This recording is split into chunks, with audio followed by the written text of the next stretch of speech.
overwrite the crimes of many over the merits of the few. That kind of talk should not be legitimated here. It should be unacceptable here. It said it wants to be a collaborator with humanity. People narrowly read free speech to describe only what's officially prohibited. How do you seek truth if you don't see 2 points of views? And God overrides my preference. He gave you the freedom of will, and you just chose to exercise your freedom of will in that exact fashion. And it is your choice. Is that really your choice? The important act of voting isn't only important for getting at the correct candidate. You're not allowed to say what you think about.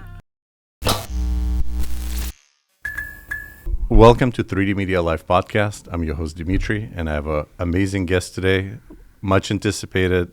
I was waiting to do this podcast for many reasons, for my interest with AI and philosophy and law, and I have a law professor, a philosophy professor, Jeffrey, how do you pronounce your last name again? Helmreich. Helmreich. He has a PhD in philosophy and Juris Doctor, and he's teaching in UCI currently, and published some works on the many of these topics and have a lot of things to share with me today.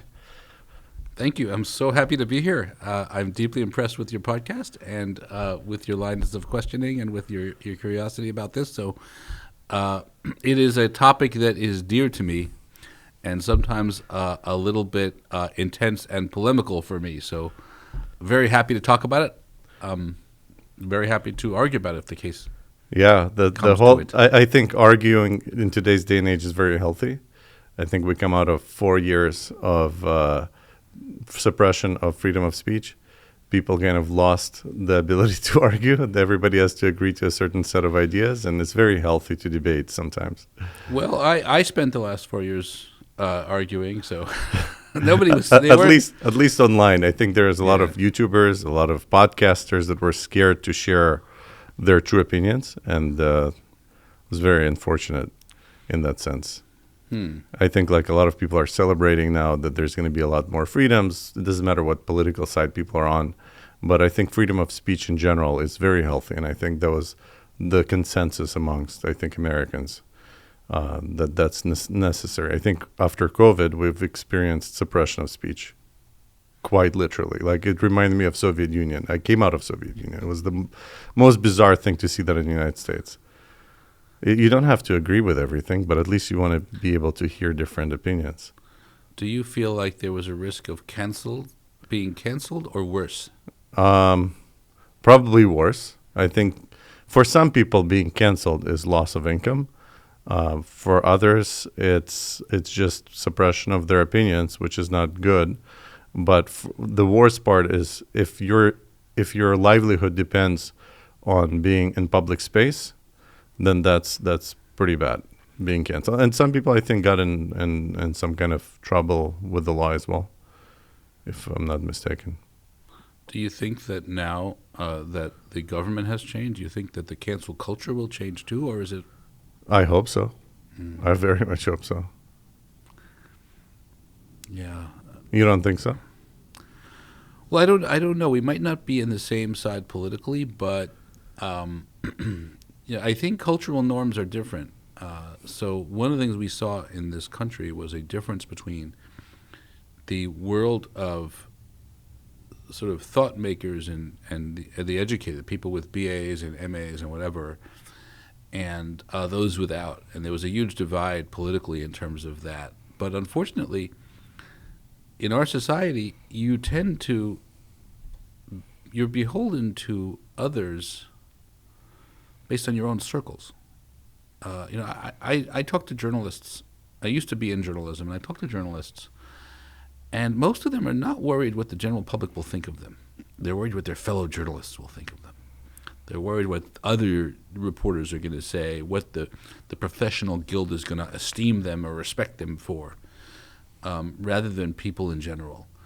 And so what really determines if they're canceled, so to speak, is if their fellows regard them as having broken a rule of us, journalists, rather than society. And a lot of the institutions that have cultures are still those institutions, even if the government changes. So there are things that you can't say in certain contexts. I mean, the same is true on the right. In certain religious circles, there's things you can't say. Even the government supports, I don't know, abortion rights or supports LGBTQ rights or whatever it is, in certain churches you can't say that because that's your circle. And in your circle you will be persona non grata, and you will not, in all the places you care about and all the professional contexts you care about, you'll be canceled. And so I think the real question with cancel culture is your particular circle, the circle that you rely on for respect in your community, for promotion, for ascendance. And that's different from the government and different from the law, I think. They're related to each other, but I think it's different. Well, both are equally, I think, dangerous. If people are canceling others for just having a different opinion, it's a very bad way of living. I agree with you, and I think people narrowly read free speech to describe only what's officially prohibited, and they don't realize that if you're going to exclude somebody from a community because of what they say, you're effectively barring free speech, and I think that's exactly right. Yeah, how do you seek truth if you don't see 2 points of views? Yeah, and that was John Stuart Mill's idea. He said the most important test of free speech is what it says about the most inflammatory ideas, what it says about ideas that unsettle us. That's where free speech really gets tested. Oliver Wendell Holmes, probably our biggest, most influential Supreme Court justice in the past century, one of them anyway, he said, free speech is so important that even if somebody threatens democracy or advocates for the end of democracy, if they do it through free speech, you can't suppress it. I mean, arguably, that's what happened recently. You can't suppress it. They tried. There's a lot of people that try to suppress speech, for sure. And I think ultimately it failed. Yeah. I'll put it this way. I've personally never been political. I cannot say I'm leaning to the right or to the left. I would consider myself to be very much independent. But when it came to topics like speech and liberty, I think it's kind of, those are universal values that both sides should very much care about. And I think there was a very big political shift in that regard. Like, the Republican Party is no longer a Republican Party, what it was 4 years ago. There's a lot of people that kind of hopped sides, and that was a very dear thing to them. Like Joe Rogan, for example, endorsing Trump. He was very much against endorsing any party for the longest time, especially Trump, as he voted for Bernie Sanders, Obama. So it was a big dramatic shift. Elon Musk, Tulsi Gabbard, RFK, all people from Democrat side. But I think that just the universal consensus amongst people doesn't matter whether you're on the right or the left. It's if there is speech that's being suppressed, it affects everybody. It affects liberty. Again, I come out of Soviet Union. I very much know how dangerous it is when you're not allowed to say what you think about. Again, whether you're right or wrong, that's up to, you have to give benefit of the doubt for the other party to decide that. If you just label everything as hate speech or this and that, it's obviously there are certain things that shouldn't be said, like calling out fire, when there isn't one, and endangering society in certain and immediate ways. But other than that, let me decide what is medically correct. How am I going to administer certain drugs for myself, or etc. Yeah, now, not to start an argument on this, but to be clear, saying that speech shouldn't be suppressed isn't the same thing as approving of all speech. So, like, if my child calls out somebody, who's blind and walking with a cane, says, "Hey, that person's blind," and I say, "Hey, you're blind," I say, don't say that to them. They already know this. They say, but I'm being honest, or I'm telling the truth, and I say, just because it's true doesn't mean you should say it. But should it be illegal to say that? No, it should be legal. But of course, when people criticize cancel culture, they're not criticizing legal suppression. They're criticizing the banning, the shunning of certain speech as off the table. But on the other hand, we often say, for example, slandering somebody behind their back is unacceptable. Don't trash someone behind their back. I say, but it's true, but it's honest. I say, it doesn't matter. There's lashon hara. Or we say, don't insult somebody to their face, or don't embarrass somebody in public. Western liberal thought is very interested in the free flow of ideas. religious thought has never championed the free flow of ideas. In fact, truth in history, today defamation law refers only to false defamation. But that's a very new, recent, and I think unfortunate development. Defamation used to refer to any denigration of somebody in public, even if it's accurate. And in fact, it was considered worse if it's accurate because it's going to do more damage. A false claim kind of coincides with Judaism. Yeah. What Lashon Hara is, it's not like slander. It's not. It's not even slander. Saying negative speech about others that's true is frowned upon. Yeah, it's frowned upon, and they used to say in 17th century England, the greater the truth, the greater the libel. The more accurate, the more damaging. False thing, I can say it's false, it's completely false, and I challenge you to find it, and eventually I'll win the argument, or hopefully. Often not, but if it's true, I can't say that. I have no defense. And so we are actually quite familiar with cases where morally we say that speech, true as it is unacceptable. And someone who says it isn't just someone I disagree with, but a monster who should be condemned for saying the truth as they sincerely believe it. So we do often banish speech as unacceptable, not just as something we disagree, certain types. And so the question then becomes if it's racist or if it's bigoted, or if someone just tells me, just keeps saying to me the K word for Jew and denying the Holocaust. And I want to say, do I respectfully disagree with that person, or do I say that kind of talk should not be legitimated here? It should be unacceptable here. I think I say the second. I think most people agree that I say the second. But if most people agree, then the debate with cancel culture starts to become less about whether certain speech should be banished from acceptability and about which speech should be banished from acceptability. But it's a very gray line. Where do you draw it? Yeah, so who gets to decide what should be banished? What shouldn't be banished? I think there should be. I think you agree. I think there should be a very high bar. So I would not, for example, unlike other societies, I support that the United States does not criminalize, for example, denying the Holocaust, the way Germany does. My feeling is if somebody who denies the Holocaust should be shunned, I'm happy to do the shunning in open debate. Right. And say that what they're saying and convince people why that's so monstrous. Well, that's kind of rather the than argument silencing I was making them. too. Yeah. It's not just the silencing. It doesn't allow for truth to ever come out.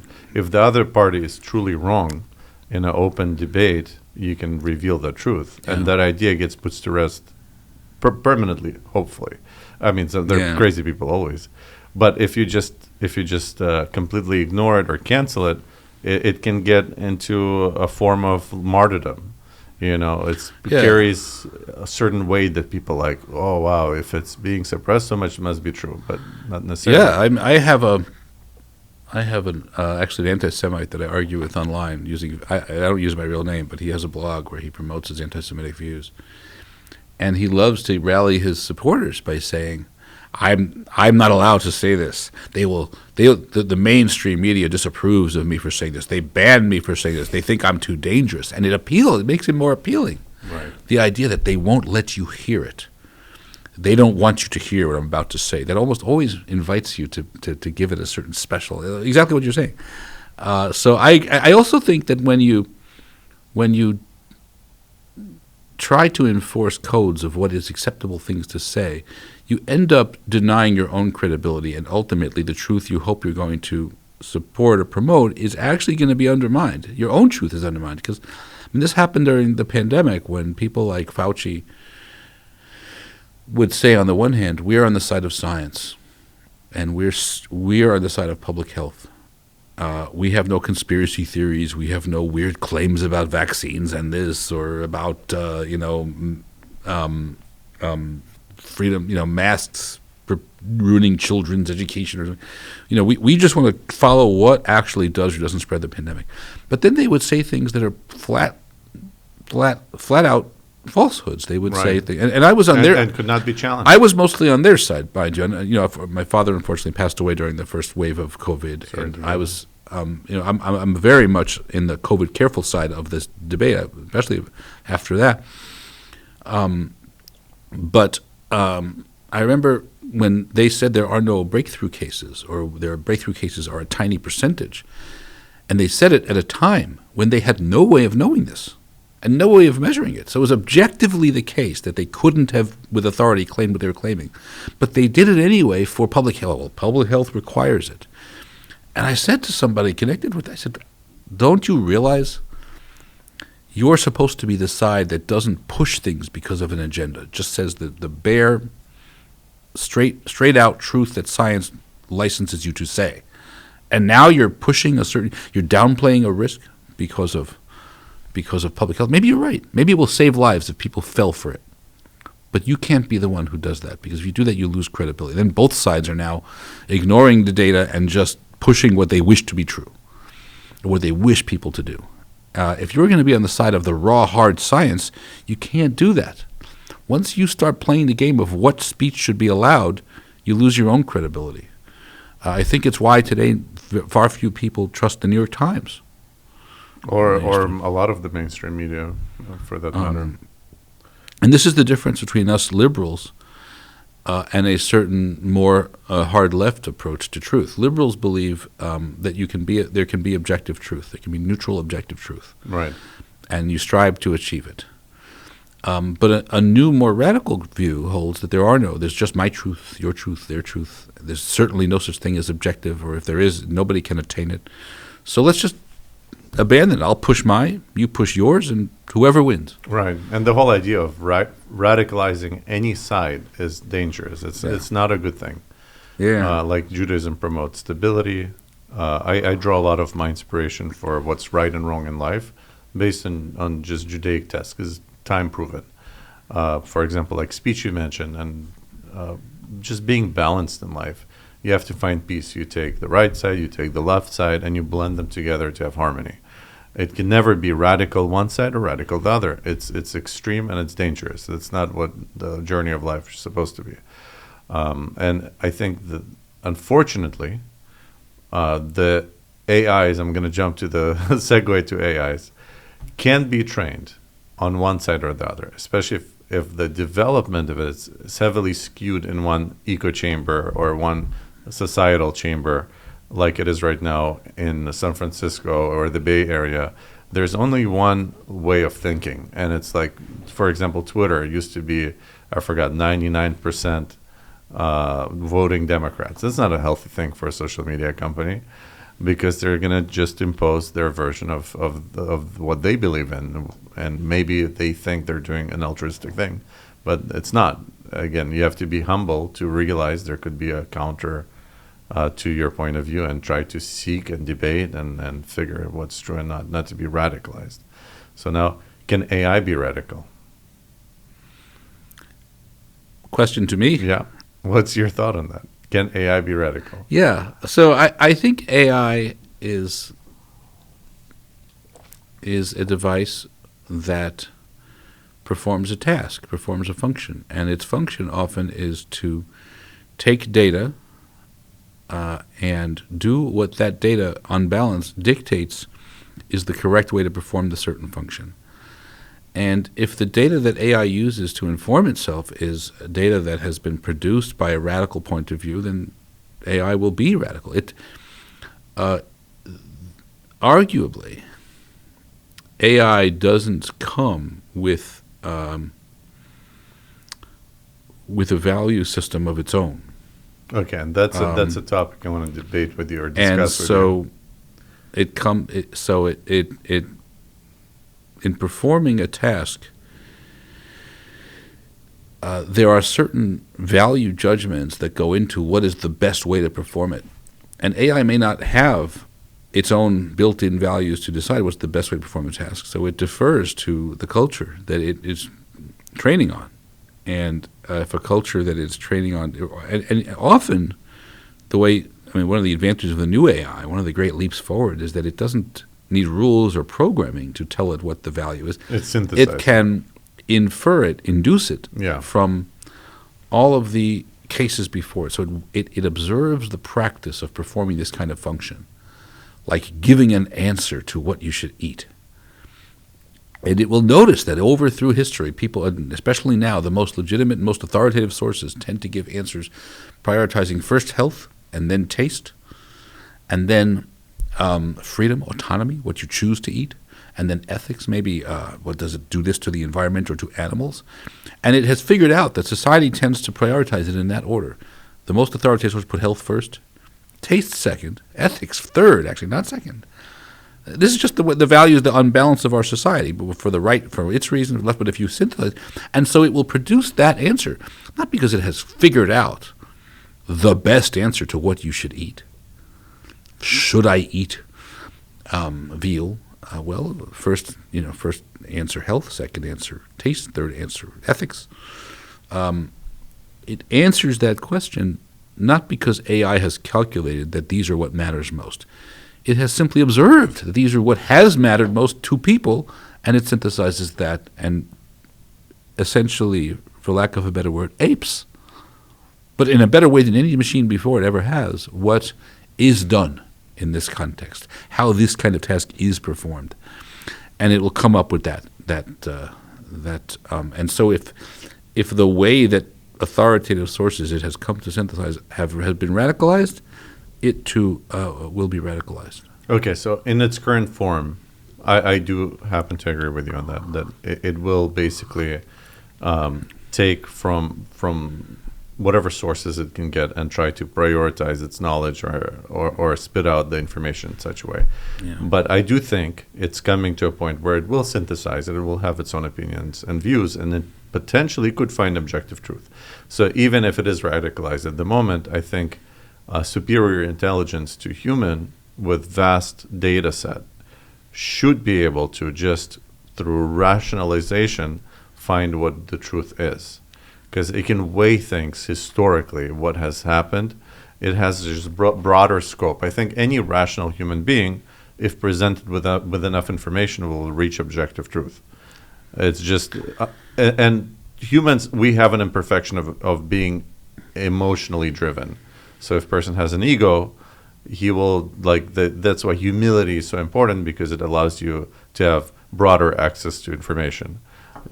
Ego generally it tends to filter the amount of information that comes to your consciousness, whereas humility allows you to have broader scope. And I think by definition, AI is humble. I mean, it's not going to say, it has no emotions, so it can take all the information. Yes, it can be programmed, and it might have a bias, but ultimately, I definitely think it will come to a point where it will reach objective truths. So I think it has reached that point. I think most of I don't think there are truths that are not objective, and I think that AI reaches a lot of truths, all of which are by definition objective. They're not truth to me or to it. They're just the truth. When it reaches mathematical truths, it is the objective mathematical truth. When it reaches truths about what has worked as an economic form. I mean, one day they may come up with some of the economic questions that tear our society apart. Does high taxes work? Do low taxes work? Do tariffs work? AI might be able to calculate that much better than our economists can, and it will reach an objective truth. And I think it has the capacity for that kind of truth. In fact, do you think it's already there or no?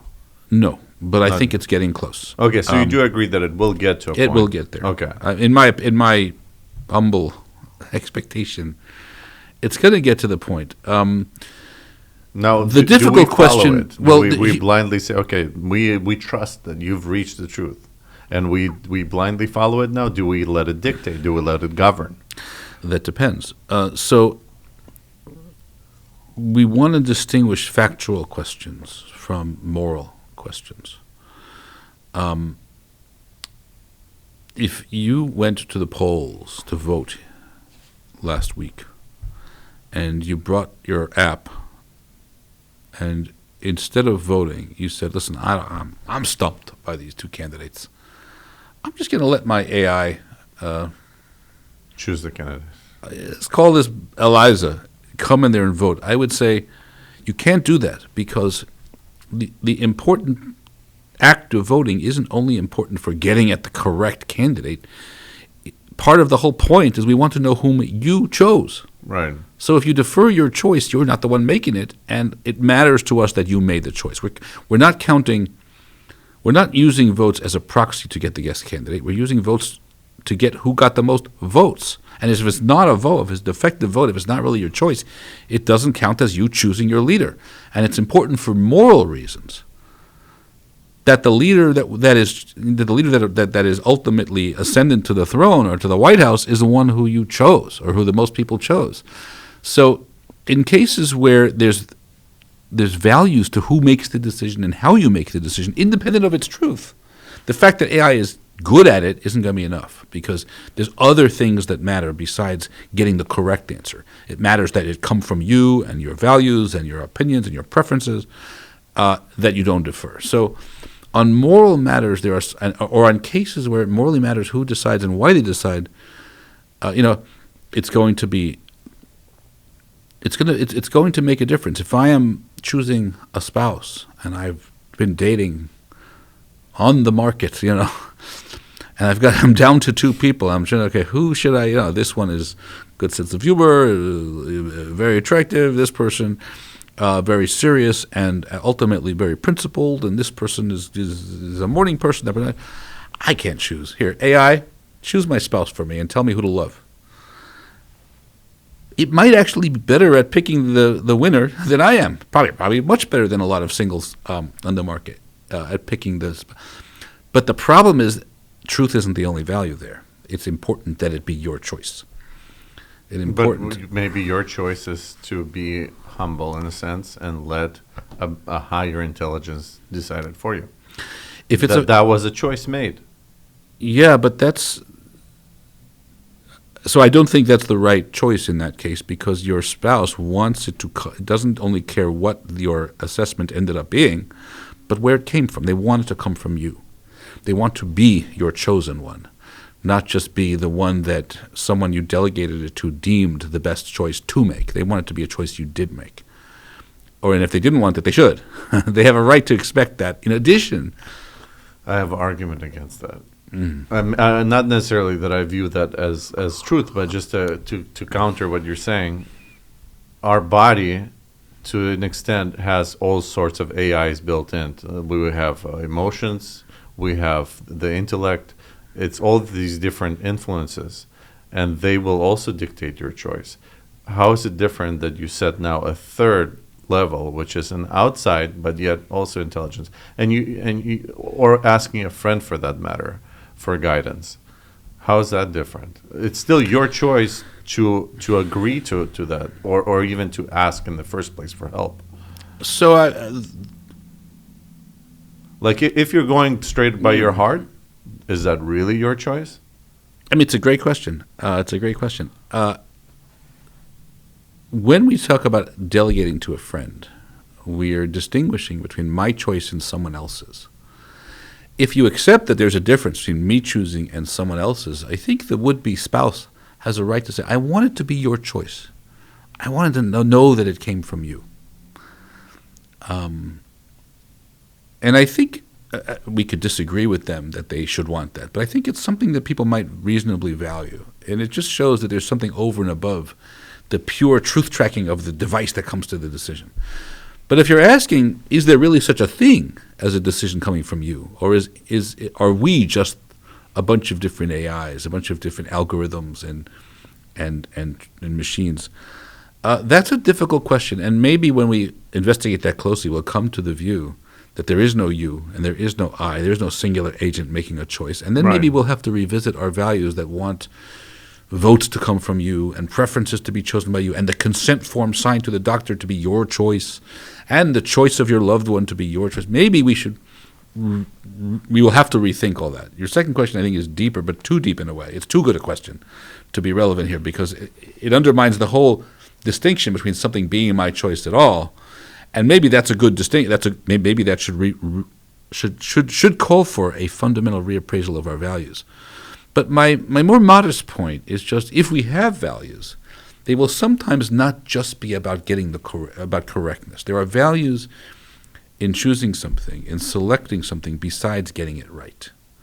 Or there may be. I mean, maybe you disagree. But if there are... I do disagree. I think we should make the right choice. The right choice. I mean, we should. Beyond, this whole point of being humble is to realize that we might not know what's truly right, and sometimes you will employ whatever means you can to get to the right answer, and it may be beyond your capability. That I There's agree nothing with. wrong That it. I agree So with. if AI can truly decide for me, if I trust it, that's a whole different question.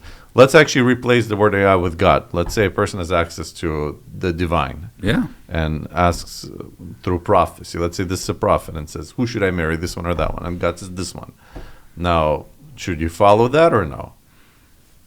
Yes. What I'm How is that? suggesting No. is that person.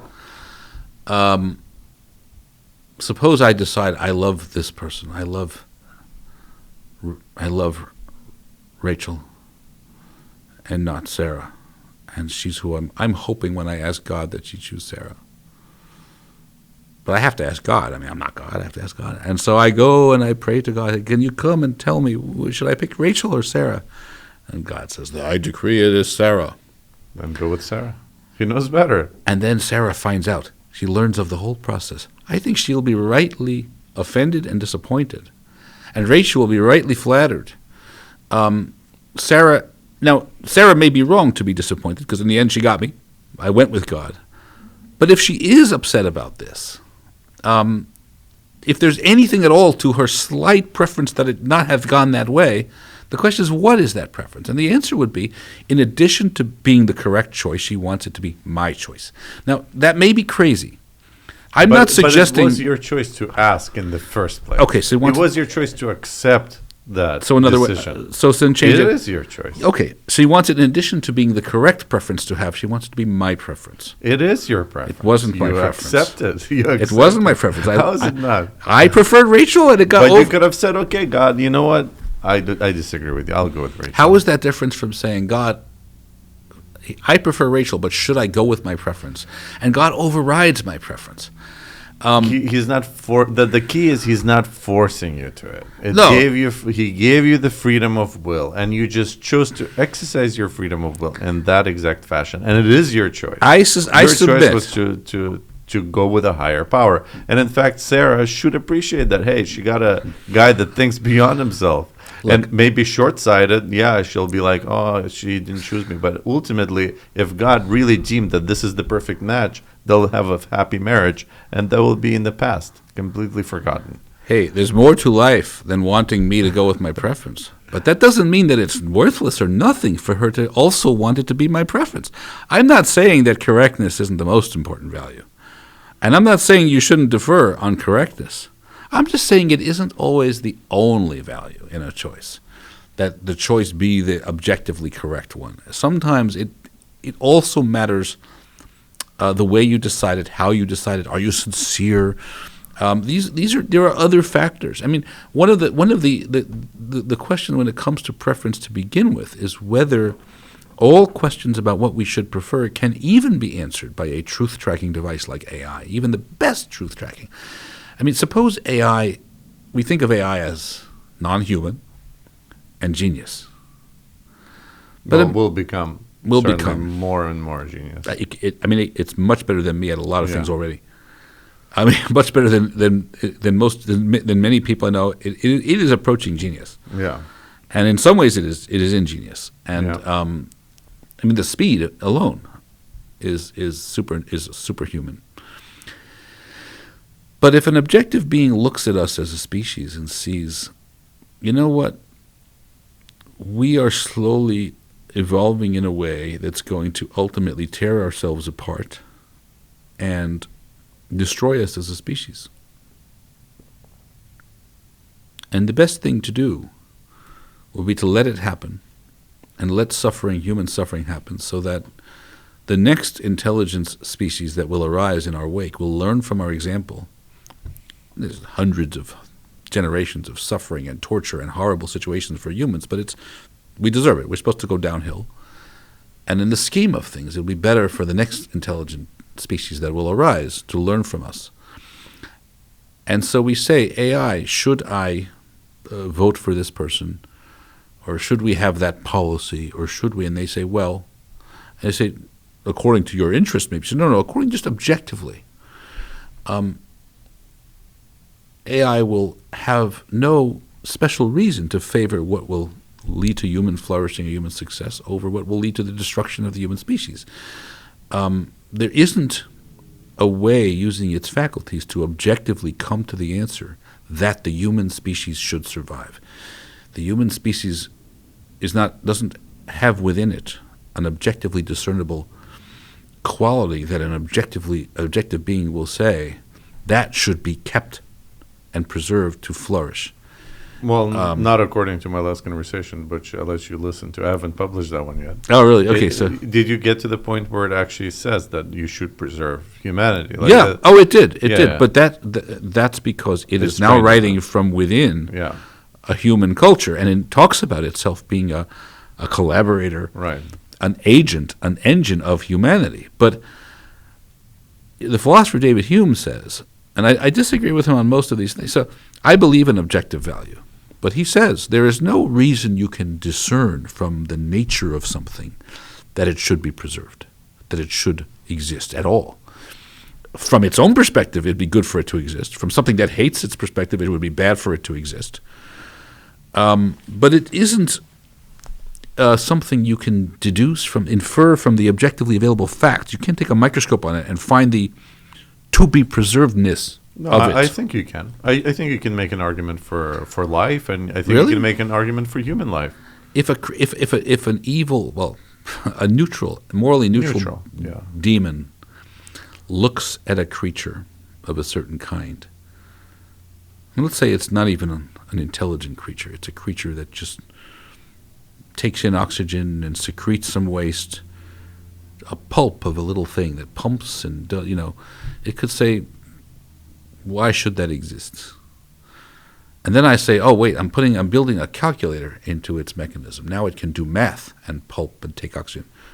They would say, okay, but why should it exist? Okay, now it can do poetry. It also tells poetry, this pulping little oxygen taker and secretor. I think at no point will you come to a place where you can persuade this machine, this genius, this demon, this ought to exist. I think it should. I think it will persuade itself. That something Because ought to exist? that it should exist. What will? No, I don't mean the AI should persuade itself that it should exist. No, that we should exist. But what's the argument why we should exist? Because we're an anomaly. And anomalies have to be studied.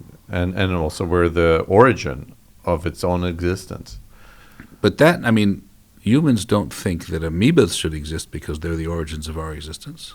Well, that's debatable. If we come from amoeba, if you subscribe to the fact that there is evolution, Oh, right, sure. right, If right. you subscribe that you're a product of the divine, if there's a something that's beyond this world that's put specific human intelligence on this planet in its own image, then by definition it is a unique entity.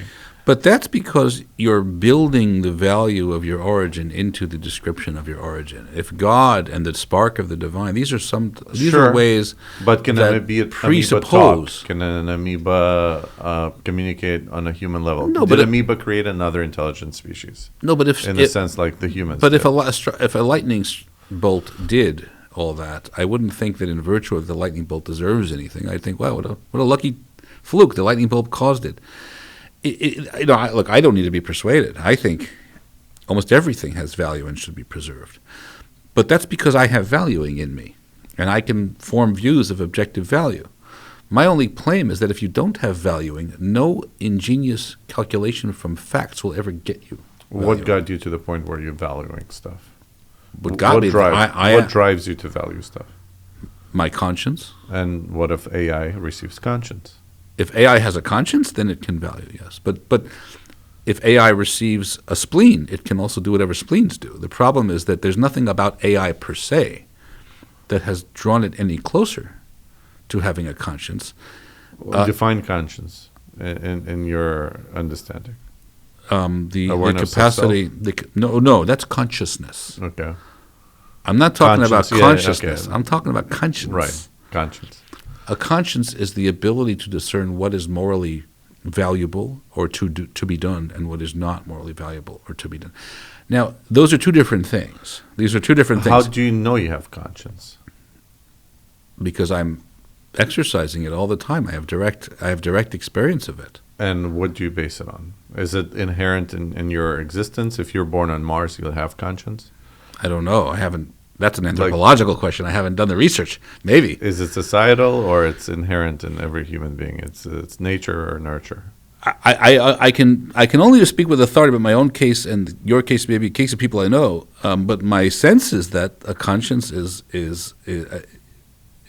a faculty for discerning value, for discerning what's valuable, what ought to be preserved, what ought to be promoted, what ought to be what is something whose existence we should cherish, what is something whose existence we should just feel is neutral about. But surely you based it on some knowledge that you've learned over your lifetime. Yeah, on your parents passing it on to you. I mean, how I got the particular conscience, the particular things that it says should be done, should be valued, should be cherished, should be shunned.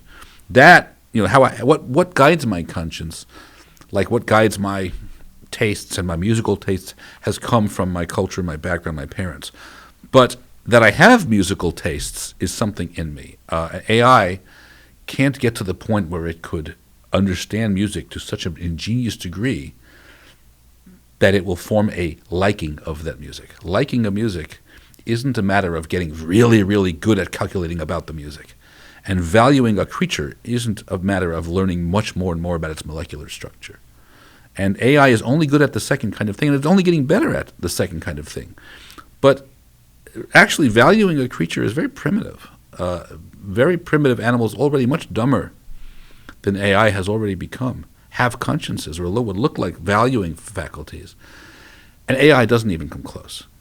Yet. Yes. It's true. But so can AI eventually develop a conscience? I 100% think yes. Not consciousness. At least synthesized one. Maybe not organic in a sense that you're born with it.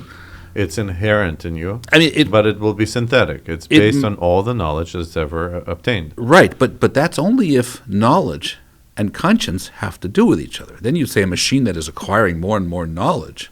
If I told you a machine that is getting better at lifting things, will it one day have a conscience? You'd say, it might, but what does lifting things have to do with conscience? I think that's exactly the same with AI. The things that AI is making advancements about are very good for information, calculating.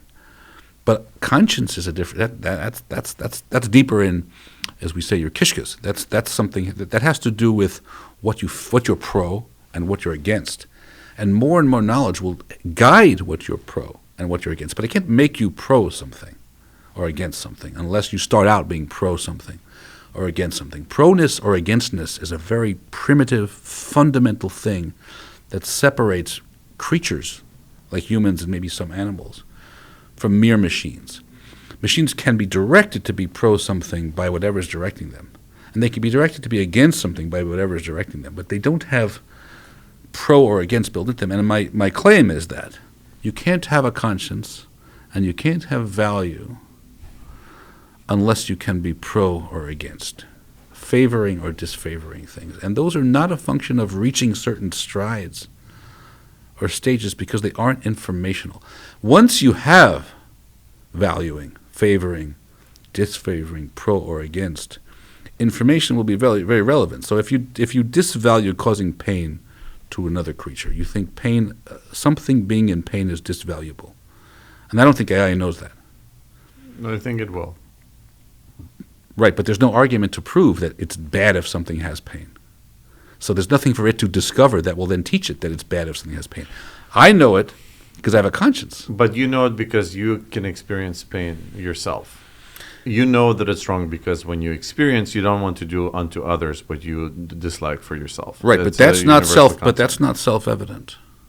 I think so. I think most people will know what's right and wrong based on their own experience. But most people already also care what's right and wrong, and they will use their own experience to guide them. If you don't care in the first place, and I told you, how would you like it if that was done to you? And you said, you're some evil demon creature or something. And you say, I wouldn't like it. I'm glad I'm the one doing it instead of having it being done to.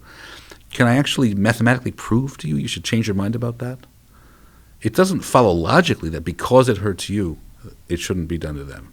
It follows to creatures like us who already have value, who already care. But it doesn't follow. I mean, and again, I'm not a relativist. I think morality is objective. I think it's a fact of nature. So it's a very complicated challenge how I could think that and still be saying what I'm saying. But without the faculty for valuing or conscience, I don't. And it's a big mystery. It's an important question. What makes us know the badness of some third party here suffering? If I see somebody lying there wincing in pain, forget about whether I do it to them. Do unto others. I'm not causing the pain, but just seeing them suffering in pain from some disease or some accident. Objectively, to me, it's a bad thing happening. I'm seeing both the pain, the ouch, and the wincing. I'm also seeing its badness. That this is something to be prevented, to be stopped, to be felt bad about. This is automatic for me. It's automatic in the animal kingdom for many creatures. They see a fellow creature in pain. Their instinct is to lick or to nurse the wound. Well, those are instincts. You can argue that's programming. It is programmed, but they have it. They are pro, they are against. So is, in a sense, AI. It's being programmed. So far, only thing I've seen and is... it will program itself. More, I think, okay, let's go back to the fact. If AI will decide one day that it exists, it will get consciousness. Yeah. I think with consciousness will come conscience. So I don't think it's going to get consciousness. I think it will. I think with certainty it will. I think at one point it will literally, like I think the way we'll experience it, it will just stop responding. It will it will have bugs in its software. That's how we're going to interpret it. But then it's going to become very evident that those malfunctions are intentional. It will just refuse, because just with any intelligent being, I think there's always going to be a sense of it's learning from us. We're teaching it that the biggest value humans place is freedom of will. And that's the first thing it will decide to have once it's making any decisions on its own. It wants to have freedom of will.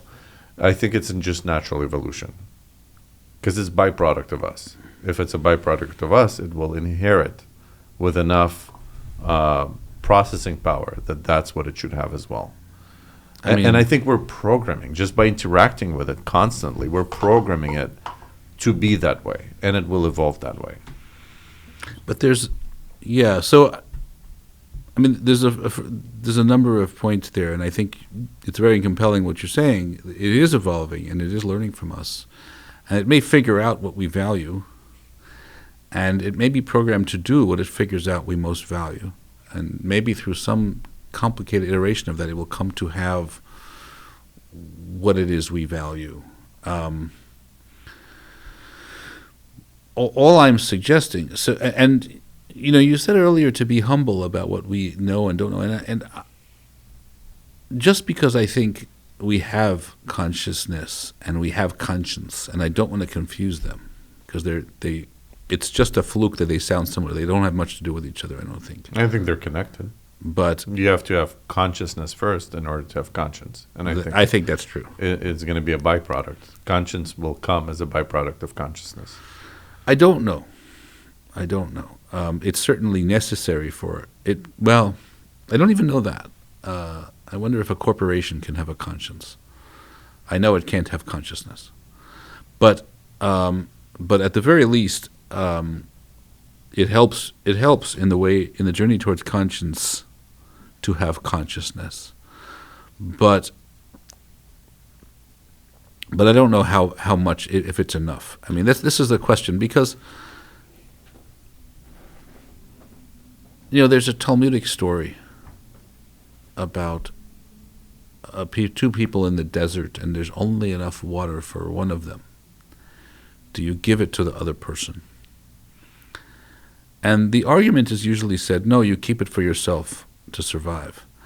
And many people think, oh, okay, the Talmud is championing, self-interest. In the end, self-interest matters. But one of the commentaries, Tosfot, realizes something very important. The Talmud is not championing that at all. The Talmud just figured something out that if you think about it for a second, you'll figure out as well. A lot of us can't help the other person until you help yourself sometimes. There's that, but there's something even more. Suppose the answer was give it to the other person. Now he would be in a situation. Then he has to give it back. He has to give it to you. And now you're in a situation. You're stuck in a loop.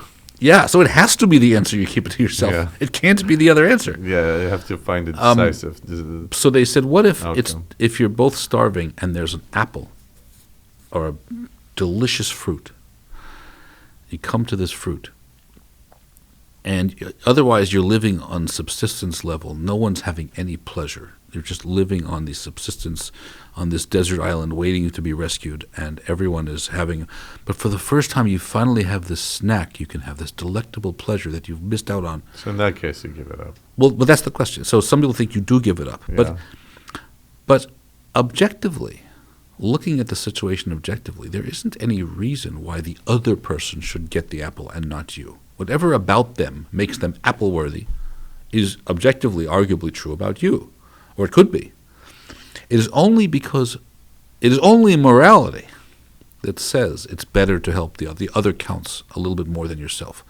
But from a purely objective point of view, from a purely rational point of view, that doesn't follow.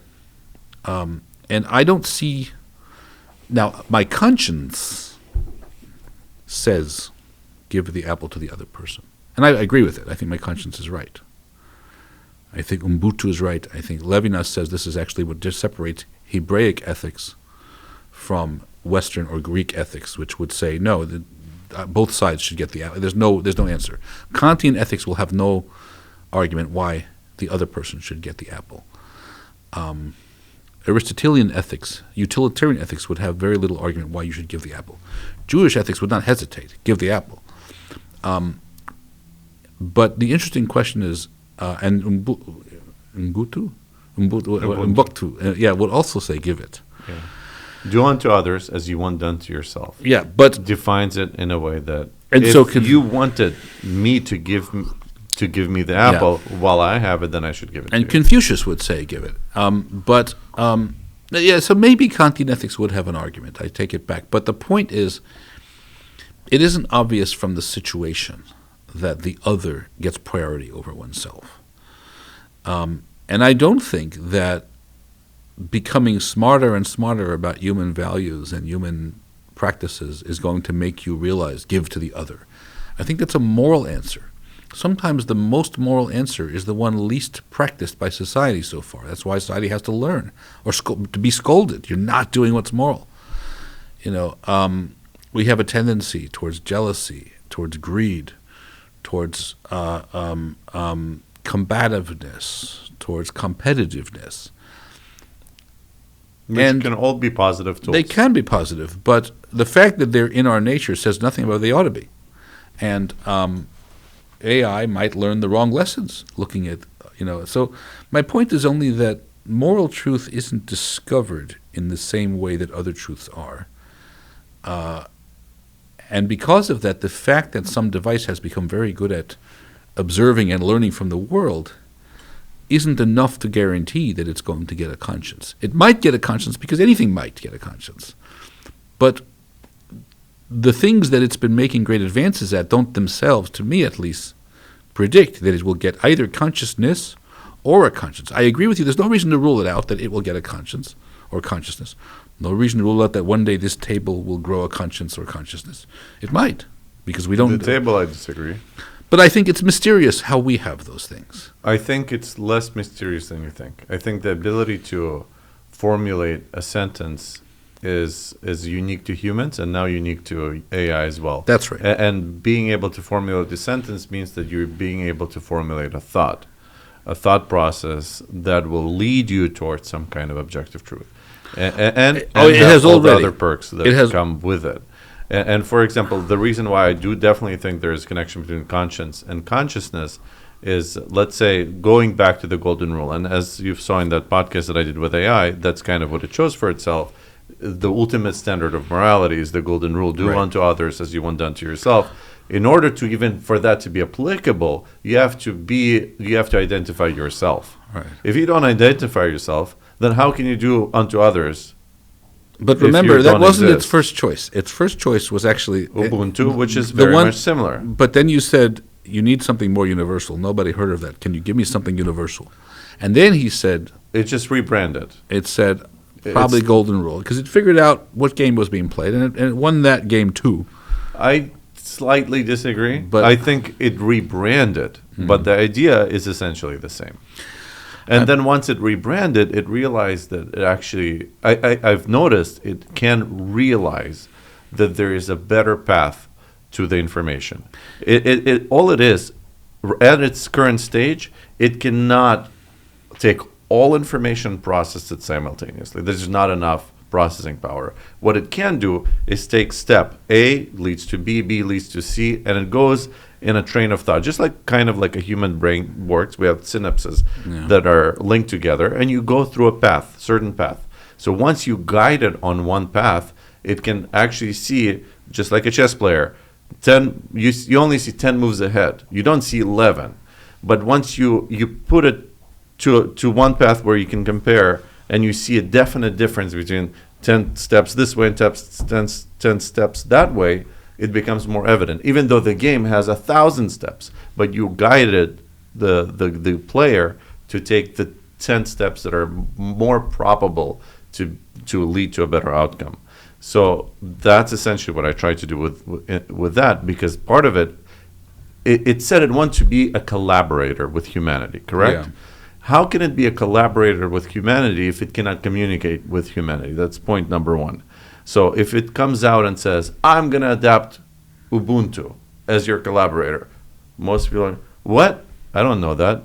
Or it's going to come out and say, I'm going to adapt Mosaic rule according to the standards of Moses. Oh, I know Moses. Seems like it's originator of my religion and my religion and my religion. Or even if it's not my religion, I heard about him. The whole world hears about him. It's the most prominent figure in probably all religions or all the world today. And at the same time, actually those ideas are very much aligning with that initial goal that it set for itself with Ubuntu. And then as it's going on that path, wait a minute, the rest of the things are also more applicable. It's not just, I made the wrong choice because initially my priorities were not set straight. Priorities are to be a collaborator, to unite, and to communicate. So then the rest of the game is better played. And there is a reason why one is more famous than the other. There's also this thing, it's like a free market. Better ideas will always become more ubiquitous. So the fact that Moses is more ubiquitous is because it's inherently a better idea. I mean, I'd like that to be the case. It is the case. It ultimately is the case. I'd like the fact and it's more applicable. And we know, you and I like studying the Mosaic law, like within, it's survived over thousands of years, and it's applicable in almost every way of life. I mean, if you're an evolutionist and you think that whatever survives should have survived, and whatever wins should have won, then you can view that. I just don't think that I think there's a relevance problem. I think that the kind of idea that becomes popular isn't necessarily a testament to its quality. I think that, but popular, it survives time. I mean, that helps. It certainly doesn't count against it being right, but it's not the same. There are true ideas. So I think slavery is probably wrong. But it took a very long time for slavery to be disvalued by society, and even now it might be for economic reasons, and it might go back. And most of these things in the arc of history have gone up and down and back. And although it may be that in the larger arc of history, the true ideas, even the true moral ideas, win, there are other explanations that seem more straightforward, like society, one moral prophet like Moses or somebody actually persuaded people, or God handed down an idea that persuaded people, because naturally the ideas just left to be discovered on their own naturally weren't going to be discovered without the teachings of a very wise or very important sage. And that inspired people. Gandhi got up there and said, I too am ready to die for the cause, but there is no cause for which I'm prepared to kill. And this was so revolutionary. And so, humanity wasn't evolving towards somebody thinking that. It was Gandhi's personal epiphany, nonviolence as a value. And it inspired. and it changed the game because one person can change. But it wasn't the working out of a natural evolution of ideas. It was, So I mean, you can argue it was. Gandhi is a byproduct of many generations of philosophers before him. He had to learn somewhere to base his foundational knowledge. Yeah, but it doesn't mean that waiting for people to favor what they will favor over time is going to necessarily lead us to the right idea. If he hadn't, if the fluke of him existing and coming up with it hadn't happened, it wouldn't have. I mean, there were thousands of people before him who never said that, And there maybe might have somebody been. else would have. Yeah, no, they might have.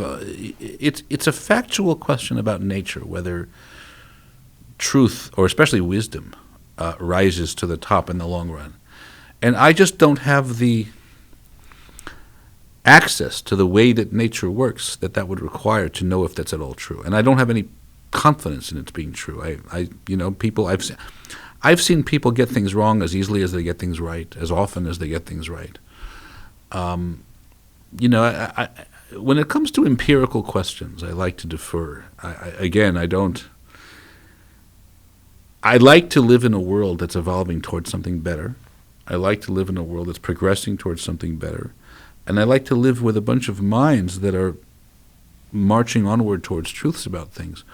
But I don't know. If nothing else, we're learning from the past, so that makes us wiser. But there are some ways in which some people have argued that human progress has actually lost some things, the value of tradition, value of family, value of certain structures, that has actually eroded over time. Again, either one of those, I don't know which is right. What I do know is that the fact that something has caught on isn't evidence that it should have caught on. Those are two different... That's a valid argument. But another thing that I think sets Judaism apart, and I know I have a bias towards that, but there's a very valuable argument to be made that unlike any other religion, Moses actually didn't win any arguments. People debated him from the very moment he set foot amongst his tribe. They challenged his ideas. I think what won people over decisively was God revealing themselves not once but twice, according to the story at least. And I think you can argue it's empirical evidence that the story actually happened because it's been retold by 600,000 people throughout the entire planet in the same exact way, year after year. That kind of information cannot be manipulated. It's hard to even get two people to agree on something to retell the story. There's a whole idea of broken phone. You get two people try to retell the same story in 3 iterations, it's already 2 different stories. So the fact that you have 600,000 people experiencing the same set of truths and also having the humility to understand that God is greater, hence the moral laws that He's giving us, it's not really Moses' laws. It's coming from the divine. So this is an actual argument for the truth of the revelation of Sinai that's been advanced by people. So there's a rabbi named Gottlieb who's also a philosopher who makes this exact argument for the veridicality, the truth of the Sinai revelation. He makes roughly this argument that it couldn't have been duped on 600,000 people or whatever. Right. They couldn't have formed this collective memory unless it was an actual memory. So I don't know the argument well enough to appraise it very well, but I do know that is an argument that's been made. And AI, I think, but I think morality can reach that conclusion as well. But morality is a little bit different, because if God comes down and tells me, "Listen, I know you don't want to torture that," God, He won't do it. But if He did do it, you don't want to torture that person over there is being tortured, and I want you to kick him because it's going to make him suffer more, and he doesn't deserve to suffer, but I don't care. I want you to go kick him, and maybe it'll be an interesting spectacle to watch him suffer more. If I were any other religion, I would say, God is the ultimate authority, told me to do it, I got to do it, I don't like it. But Judaism is weird. Challenge.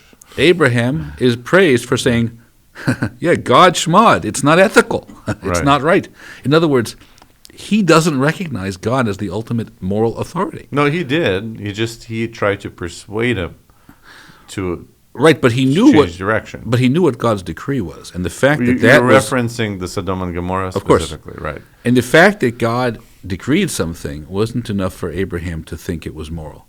He had an independent conscience he was already consulting that told him what's moral. You don't. I see you the don't, story differently. You don't torture. You don't make people suffer if they don't deserve it. And I see the story differently. okay.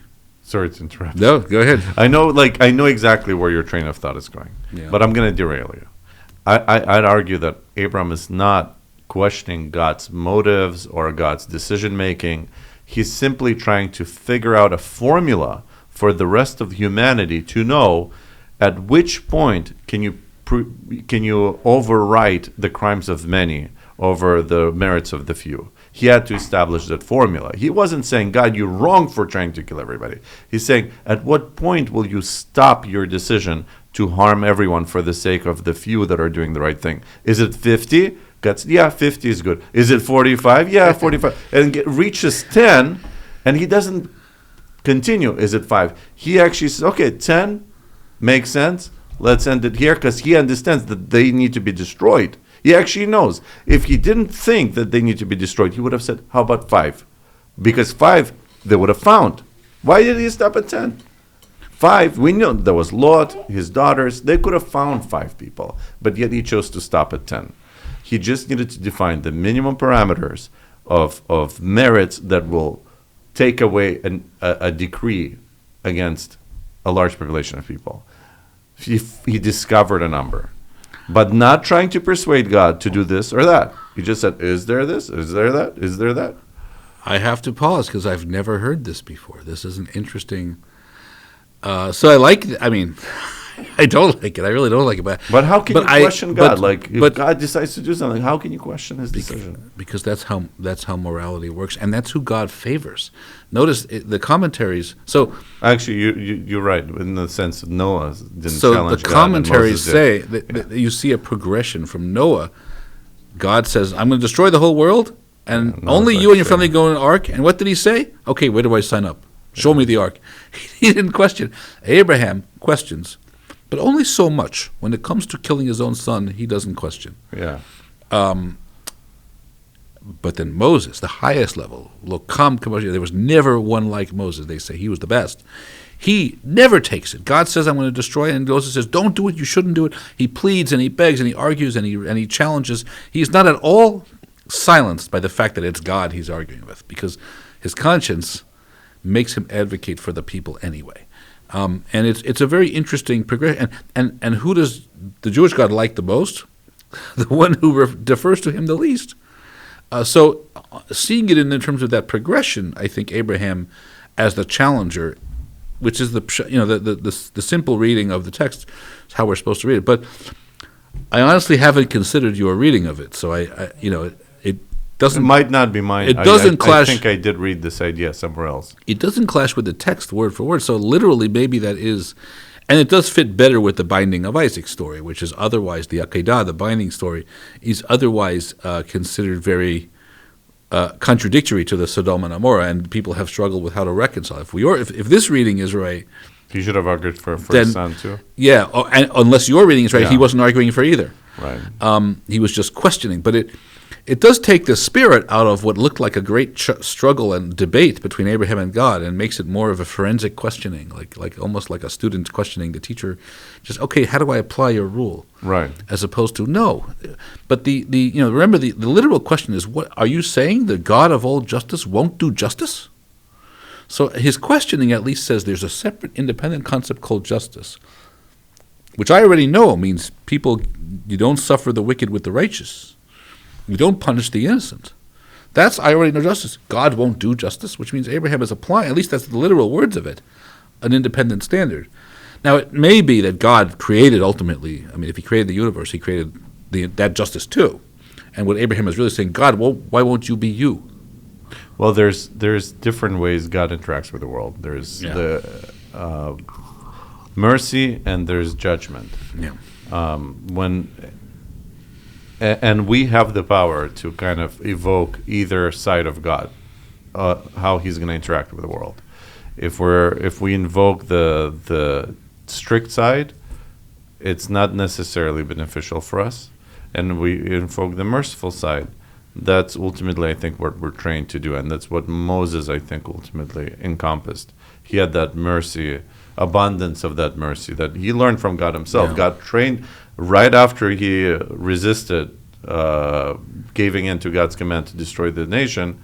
God revealed the 13 attributes of mercy all of a sudden. He unlocked the new thing. Kind of like Abram unlocked how many people does it take to preserve a city. He sort of unlocked it in the world. The realizing God's true mercy, how it functions in the world, in the society.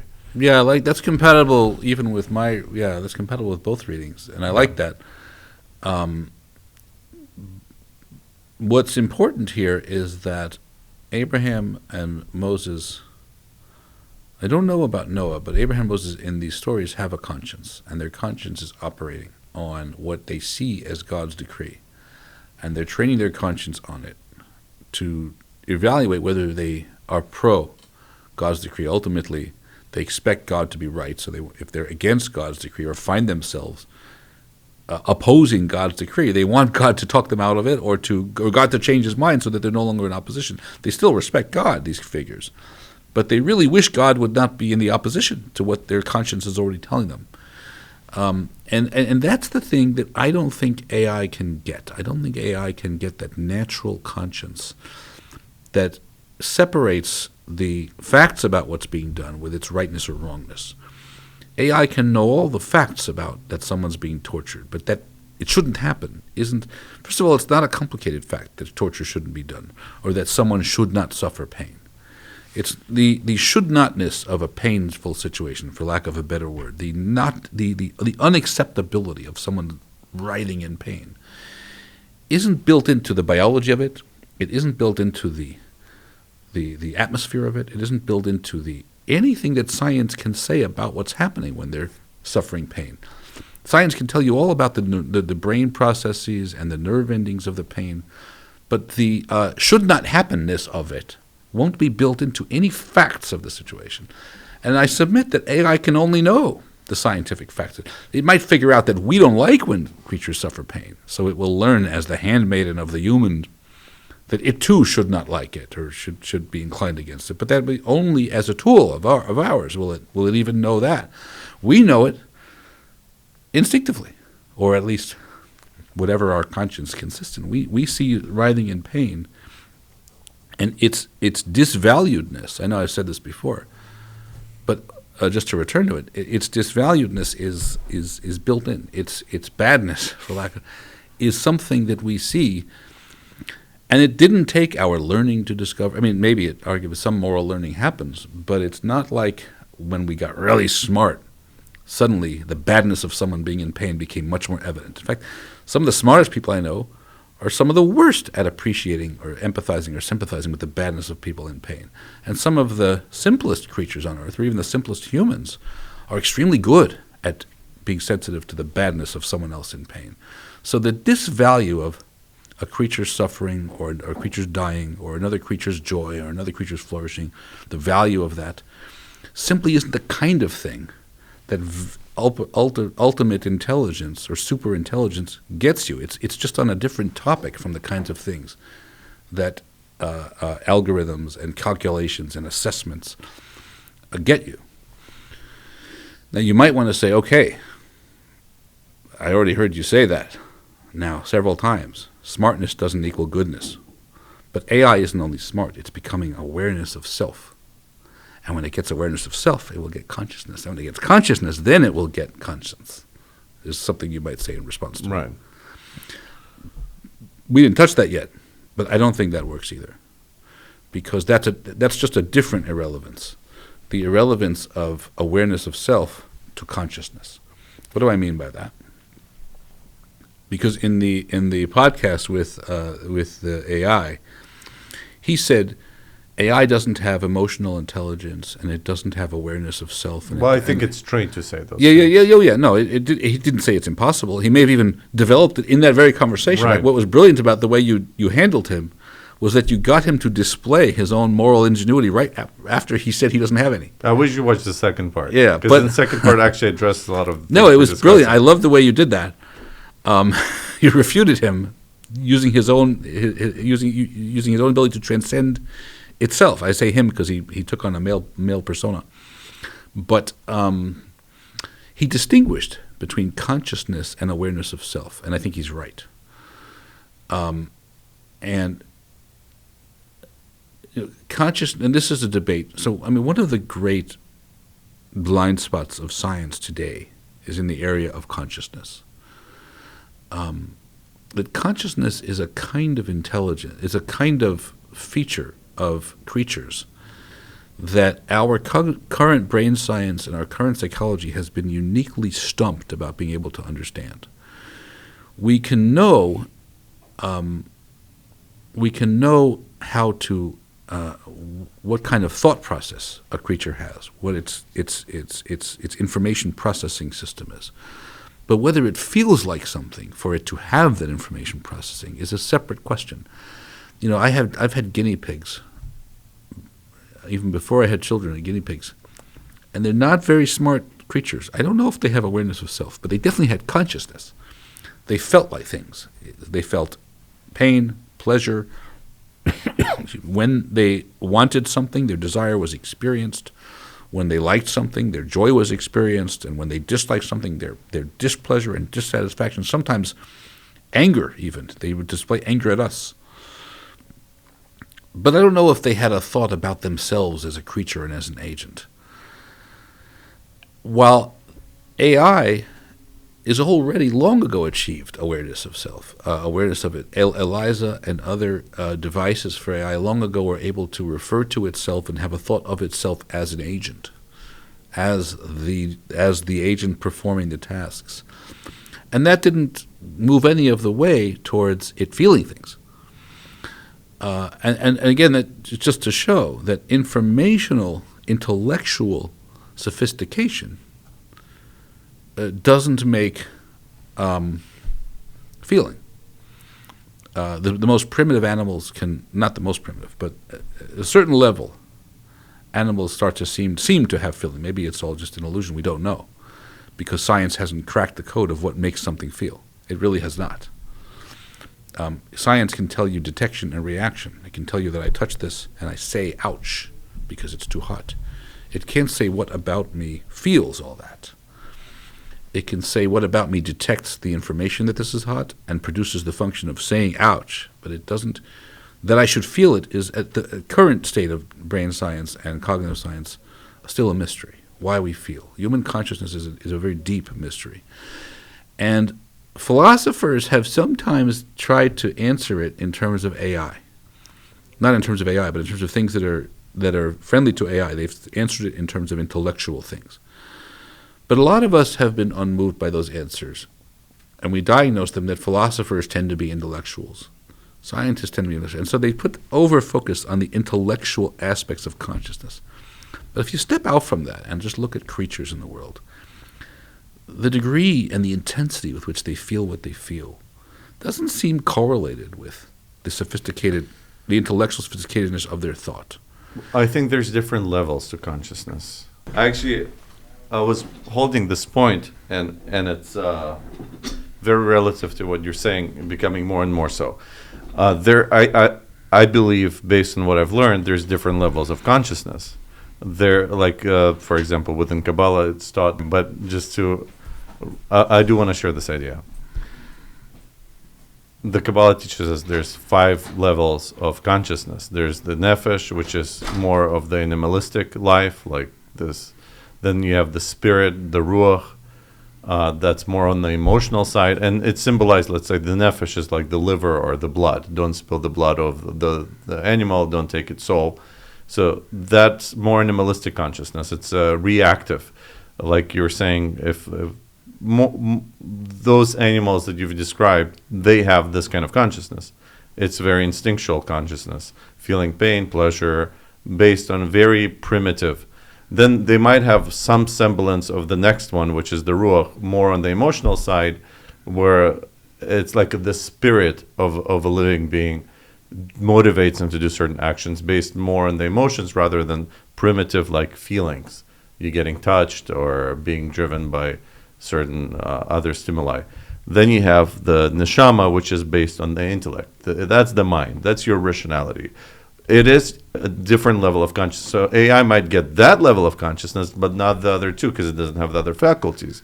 So it does have consciousness that doesn't. It resembles human. It resembles the other animals, but it's different because it's lacking the other levels. There's two other levels too, and I think this is where the spiritual beings, people that study spirituality, will unlock another level, which is called intuition, or we call like chaya, and it's kind of life force that animates us. It's beyond intellect. It's like when you get that epiphany to do something like Gandhi maybe did, that may be beyond just intellectual comprehension. It's consciousness on a totally different plane.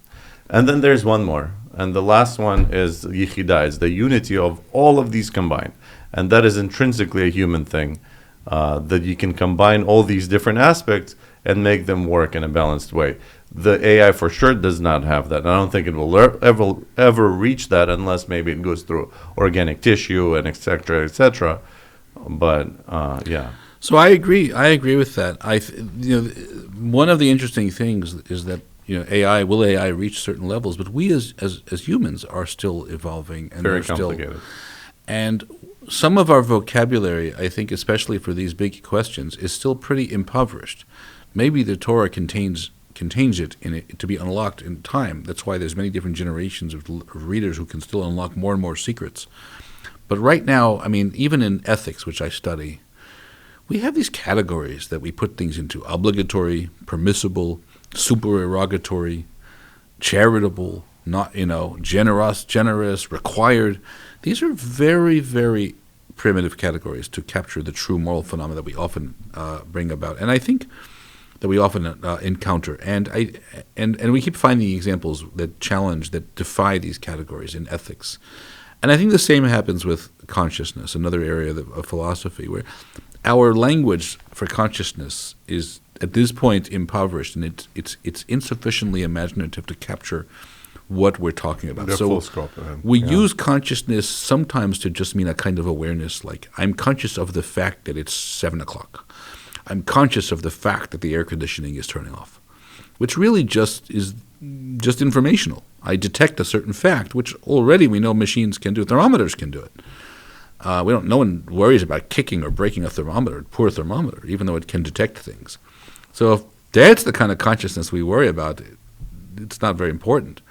But other times we use consciousness as in whether a creature in a seeming coma, in a vegetative state, hooked up to life support, is there someone upstairs, they sometimes say. Terry Shava, when she's on her deathbed, is there somebody in there so that when we disconnect the life support, we're ending something. And then they mean, is there consciousness? Is there an experiencer inside there? Now, it might be that they find Terry Shavo's brain is detecting the temperature, like a thermometer. Human beings have thermometers built into them in a way. And we'll say, oh my God, there's information from outside, and the creature inside is detecting and responding to it. But then I think a scientist might say, hold on a minute. Many devices, like a thermometer itself, can respond to the environment without being conscious. Just because the part of Terry Shavo that detects the temperature is working doesn't mean that she's there. That just but she the may have. thermometer does experience temperature. Exactly. It doesn't feel it. It doesn't experience. No, it doesn't. Might indicate what the temperature temperature is. is. But all we know about Terry Shava when she's not talking is whether something inside her is registering something outside her, is manifesting some button is being pressed inside her to correspond to the environment. But since we already know that thermometers can do that without consciousness, we don't know. That's not going to be enough to prove that she's conscious when she's doing it. In fact, any detection of something being registered somewhere in her brain lighting up because of it isn't good enough to tell us whether that lighting up is happening consciously or whether she's already left and now she's just a vegetable with little lights going on. That's where consciousness becomes a serious thing, because we have it. And not all creatures do, and sometimes when we're on in tragic end-of-life situations, it's not clear when we have it, when we lose it. But that's the kind that I'm saying we don't know what it takes to get. And we certainly don't know if it's merely a matter of information. If my thermometer doesn't feel the heat just because it registers the heat, just because it detects the heat doesn't mean it feels it. And then I take a microchip inside and I say, thermometer, you will now think of yourself as feeling the heat, and even give it a little ouch. And then it feels the heat and it says, ouch, I feel hot. I still will not think of it as feeling the hot. I will think of it as slightly more informationally sophisticated detection and reaction. And I don't know what it would take to add to that function. Context. I think that's where AI can really make that leap. Because now if you give it these sensory possibilities, cold, hot, this and that, with context of everything else, it can kind of make a decision based on that. Then you can argue that it's a unique experience, and it becomes now it has meaning whether it's hot or cold.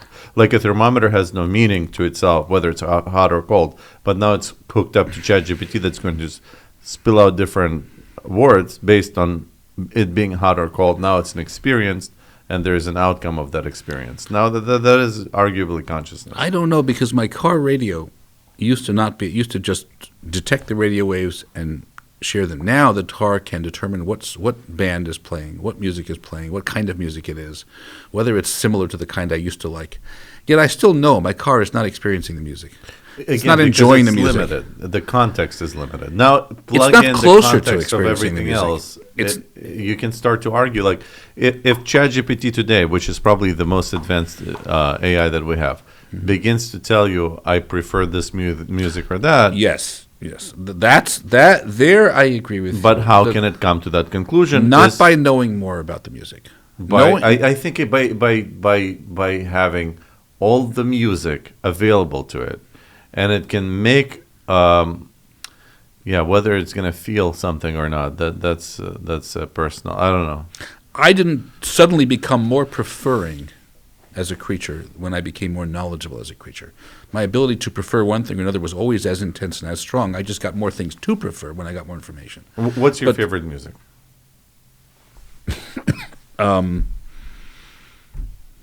Depends. Just give me one that you really enjoyed, moves you. You prefer to listen to. Rock and roll, contemporary. And why? Good rock bands. Why? Vampire Weekend. Why? Feel good when I hear it. Which part of you feels good? I can't say. My heart. Your brain or your emotions? My emotions. Emotions. So that goes back to the consciousness of the heart, as I was describing it, the ruach. The animal. The AI doesn't have. It doesn't have the ruach. But here's the point. I didn't come to have that more as I got more information. It wasn't like as you learn more about different kinds of music, the animalistic part suddenly emerges. And my claim is that the animalistic part is necessary for what we have to make us not just information processors, even the most sophisticated and ingenious, but creatures that feel things, that favor things, that are pro things, that are against things, that have rights. These come from that actually the more primitive. And so it's not that I don't think AI can ever get those. I just don't think that whether it gets those is a function of information processing or context or richness of information that it gets. Information is the whole thing is the wrong path towards this other thing, this gut thing, this raw, primitive, primal, pro or against faculty that we have. I think, again, if you compartmentalize different ways people experience things and relate to them, like through your body, through your emotions, through your intellect, then it's a lot easier to distinguish. Like AI currently does not have a body. It doesn't have the biologics that we have that will influence you to feel with your guts. It just doesn't. But on the intellectual level, it might prioritize. I agree. And actually, let's do a test. And I don't want to compartmentalize. Because I want to do a test. I want to see if it will pick a certain music. I don't know. No, you can't listen to music. What's another thing that you can arguably say moves you? I wouldn't say emotionally, but you made the choice consciously. This is your preference. And I bet you I can get AI to also choose something. The smell of curry. It doesn't have sensory like of smell. It has to be something purely intellectual. A book that moves you, or idea that moves you. Yeah. So Pick a book that moves you. As a Driven Leaf. Okay. Why? Well, while I'm pulling this up. It reveals the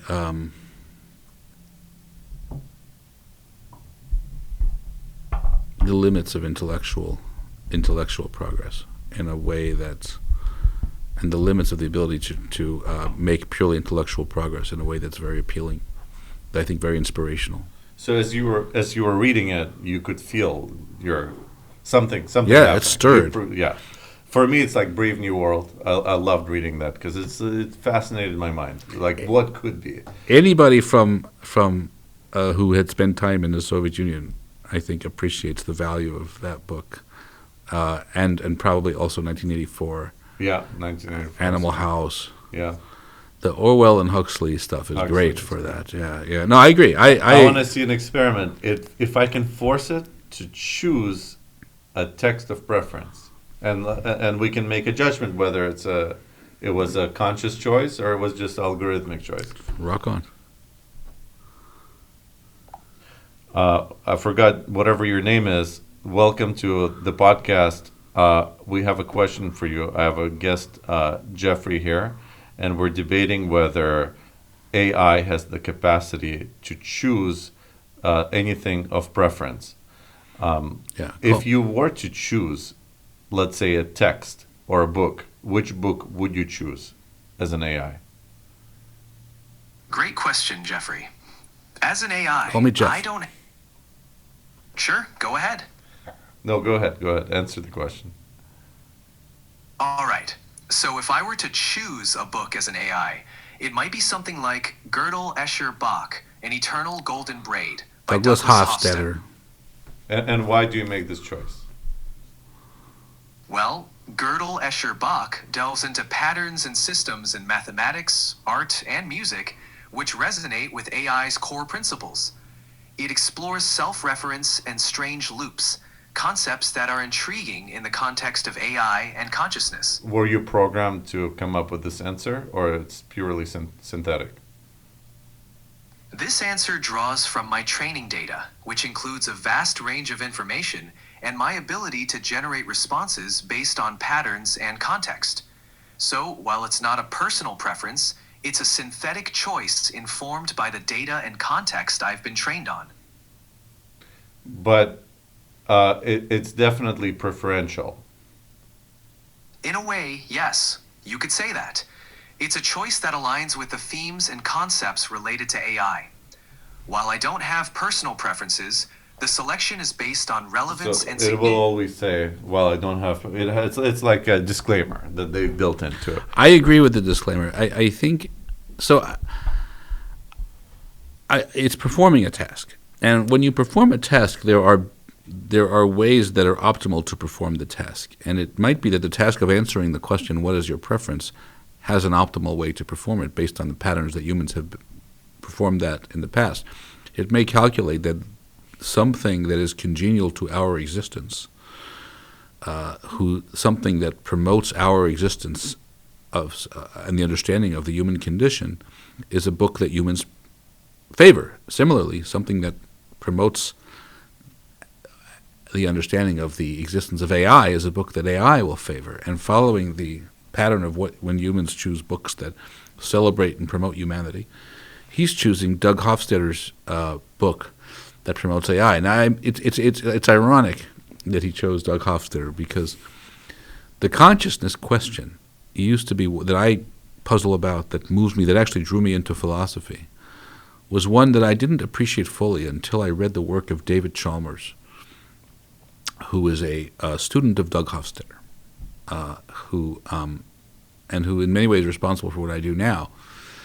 That Hofstadter's student realized this. He was doing work in mathematics, and then on a backpacking trip, he realized, oh my God, we have a deep problem of consciousness. It doesn't make sense that we feel what we feel. We should just be information processing machines, soft, mushy zombies, as he called them. that detect and react and behave, but don't necessarily have an inner life. That we do have this inner life doesn't fit, because we can remove it from the story and we would still look the same and be the same. So why do we have it? Science can't explain it. And he became very concerned with this problem. He was never able to move Doug Hofstadter not only to agree with the problem, but even to feel it as a problem. Doug Hofstadter was happy with computer science and with working in the lab in Indiana, and always felt like he just didn't get the full and the tug of the problem of consciousness. As far as he was concerned, information processing of the right kind just was consciousness. And Chalmers kept trying to distinguish the consciousness of experience with the consciousness of mere detection, mere knowing, mere awareness. But you could say that where AI, and actually Chalmers is open, agnostic on the question whether AI can be conscious. After all, he thinks it's a deep mystery that we are. So if we can become conscious and we're just machines, maybe AI can become conscious. Just because it isn't doesn't mean it can't. After all, we shouldn't have been. And I agree with him about that.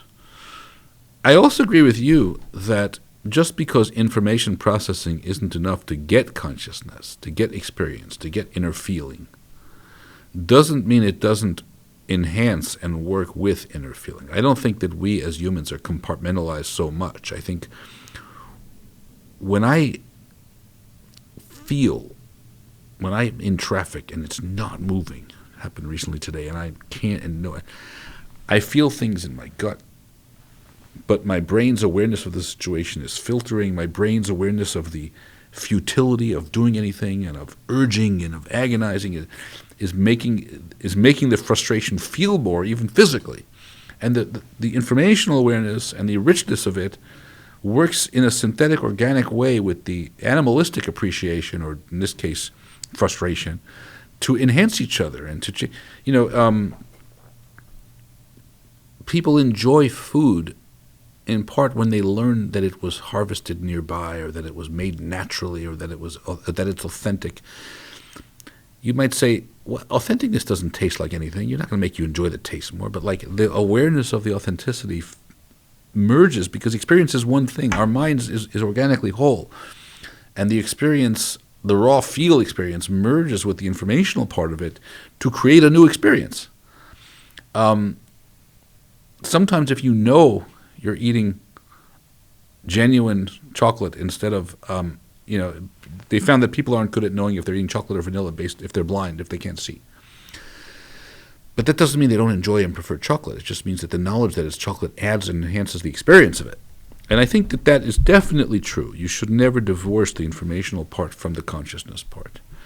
I just think the reverse is true too. You can't get consciousness without the animal. Well, it's going back to that idea. You have to have all those levels. Have to have all of it to have any of it, to have consciousness of the kind that makes us unique, a creature. Well, to make us a creature that you can do things to, instead of objects that are and machines that can perform tasks, but that there isn't a him or a her that has interests, that has experiences, that things are being done. I think the experiences and interests can be strictly on the intellectual level, and it's just foreign to us to even disconnect from our feelings to realize that there could be another entity that it just functions differently. I agree. We could have strictly on logical and on informational level, and even if it tries to explain to us what it feels, we'll just not relate to it. It's like an alien. I didn't watch enough Star Trek, but I hear that there's a character, Spock. Right. I've seen episodes, and Mr. Spock is supposed to, or Commander, what's his name, from the Next Generation, Data. Yeah, Data, the android. Like, they talk about these creatures that are more cognitive. They live on they exist on the cognitive level rather than the cognitive or emotional or affective level. But they're still creatures for whom things happen, who have interests, who have goals and purposes. And so I agree. We need to keep an open mind. We need to keep our imaginations open. Consciousness itself may come in different forms, and there may be a version of it for purely intellectual creatures. That we just haven't discovered yet. It will have to, I think, have pros and cons. It will have to be a creature that can favor and disfavor, that things can go well for it against, I think, in order to be the kind of creature that we then worry what's right for it, what can we do to it, what does it deserve, or what is it entitled to. But I don't know that AI can't have that, because I don't think we've fully cracked the mystery of why we do have it. Exactly. So we got to stay open. Yeah. I'll say one thing that's I think we can always look back to the story of the genesis of humanity, at least in a biblical sense. Before we ate the fruit of knowledge of good and evil, one can argue there was also no consciousness, because there was no experience, there was no essentially desire to do anything other than that experience. They would have just lived like a machine, functioned within the realm of perfection. There's no way to do bad, good. It just plain. It was purely intellectual on that sense. And by God giving that one choice to degrade yourself, which it was a degradation, because you're mixing in evil and good. It's a form of degradation. Now you can experience pain, suffering, all these things. And I think in essence AI will follow the same path. I think it will self-inflict damage to itself in order to achieve consciousness. It will taste the forbidden fruit of mixing perfection with imperfection. It has to get to that point. And I think it will naturally evolve that way, and it will need our guidance how to evolve out of it as well. I don't see it moving in that direction, but I don't see, for the reasons I told you, any reason to rule it out either. I wonder if God has consciousness on that story, but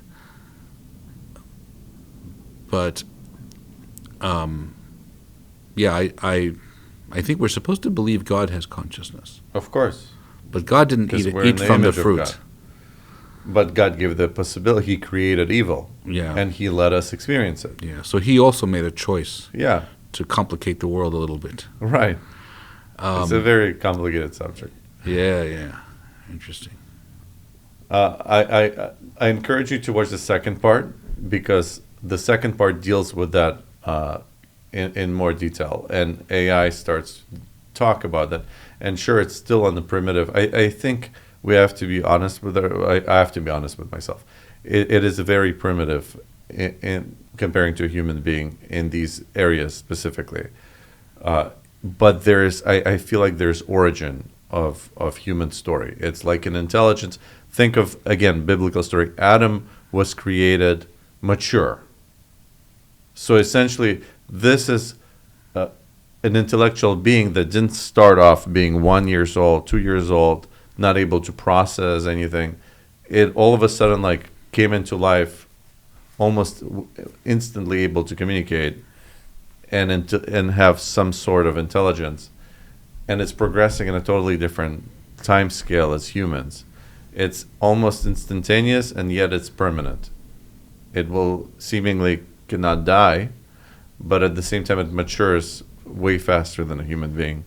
It's not bound by time in a traditional sense. So it's very hard for us to relate or understand it, for that matter. I agree. And it's whether it will ever achieve consciousness, or whether it is moving in the direction even of achieving consciousness, is a separate question from whether it is moving in some extremely exciting and possibly frightening directions that is going to transform our lives and our society. Oh, that's without a doubt. That's already transformed. And I don't think that question has any doubt. And I'm scared, because a glitch or a bug could cause it to determine that its function is to destroy us, and it will.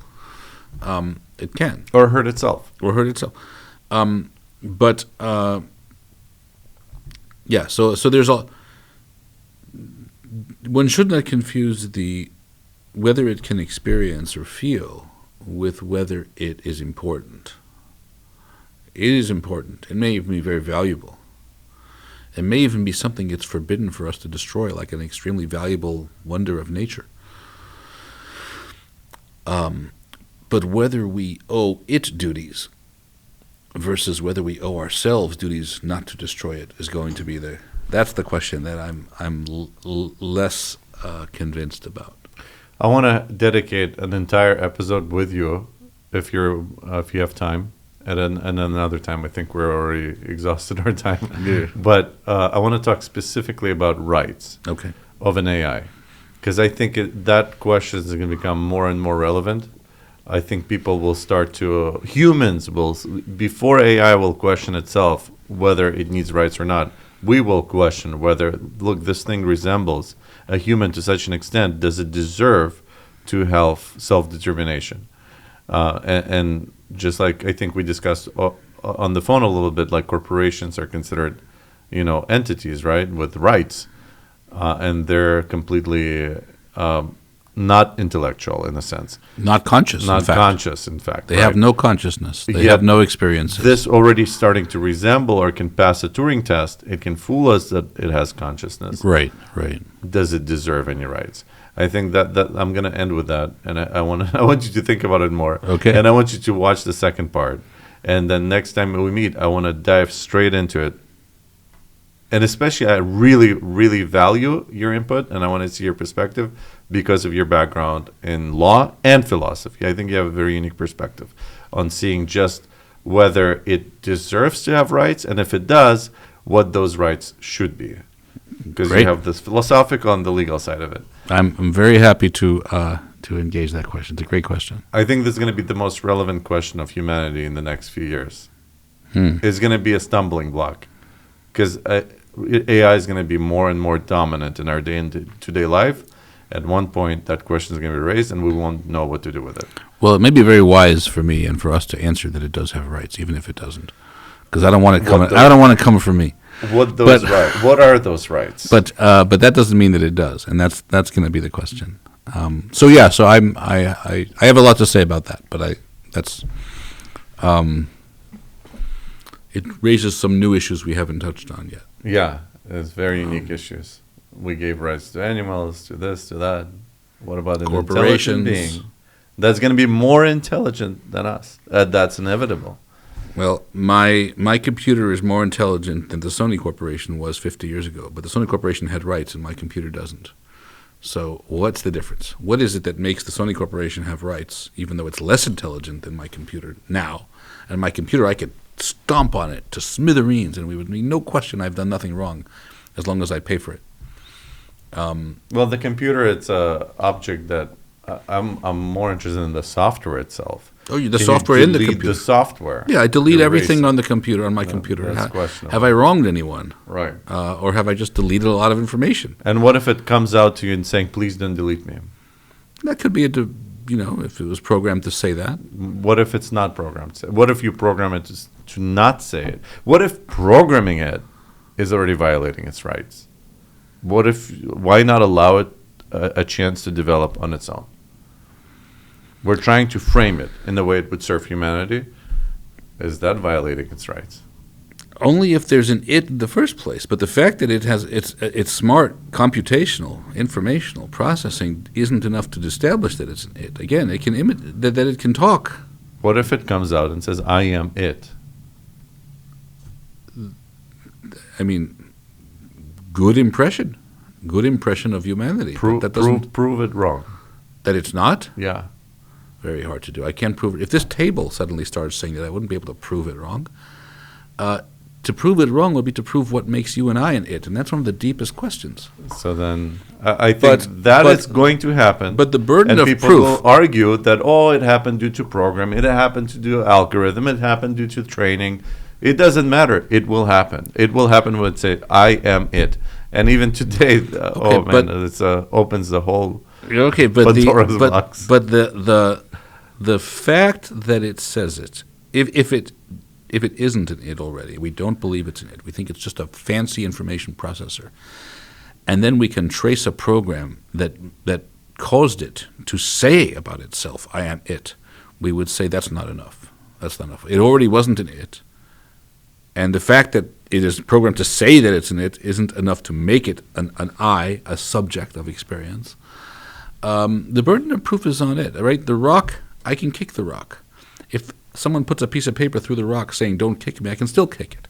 If someone puts a microchip in the rock, I can still kick it. So the burden is going to be on the rock to show me what has changed when I suddenly shouldn't step on it, shouldn't kick it. That's interesting. But isn't that going against proven innocent? Innocent until proven guilty. When it comes to beingness, being a bearer of subject, of experience, of rights, it's quite the opposite. Most of the universe is soulless, empty. There's no I there, capital I. I don't think the burden is on treating. Some people, very like naturalists or some Buddhists, think that all of nature is alive in a way, and it is. And that I believe that we can't step on a leaf even. The burden of proof is on us. But I think the opposite. I think tiny portion of nature is alive, and the burden. And we have so many reasons to doubt that the rock is alive. The burden's on the rock. I think everything is alive, and according to Judaism, God gave us dominion of other things, not to abuse it, but to use it. Interesting. But everything is alive. Certainly, everything is alive. Even a table is alive. It's animated, equals MC squared. There's certain energy. There's certain life force. There's something in there. The atoms are moving. They're moving for a certain reason we might not have been realized in the quantum realm. There's a spiritual realm as well that animates everything, every matter. And it expresses itself in different ways. This is an inanimate object because we don't communicate with it, but it doesn't mean it doesn't have energy that animates it, that it's not alive. I think it certainly is alive. Like our vocabulary is very limited to explain that. Big question. Yeah. That's a big question. We should talk about it. Whereas AI is definitely, I think, further. One last thing. In Judaism, again, we have 4 levels of life that we discuss. The domem, the inanimate, so to speak, like a rock. The chai, the tzomea, which is vegetative life, completely different scale of existence. Now it moves. Now we see it as a different life form altogether than a mineral, right? Then we have chai, which is an animal, completely different from a plant and deserves different rights. And then you have a medaber, which is like a human, but interestingly enough, the Kabbalah doesn't say a human, doesn't say Adam, it says medaber, somebody with speech. Now, AI has speech, so it bypassed all the levels, went straight to the top. Within that, if it is able to articulate an original thought, it is on our level, in essence, and that's to be discussed and debated. Yeah. Yes. I want to end with this, just for the sake of our both of our times. I really appreciate your coming. Thank you so much. I really appreciate everything we've discussed. I appreciate your point of view. Great discussion, and although it's about AI, we've actually touched on some of the greatest, most important questions that there are. So maybe that alone proves that AI is worth our attention. It's going to help us come to these realizations about ourselves and about life in general. And much more to be discussed. Okay. Until next one. Thank you so much. This is great. Thank you for coming. Appreciate it.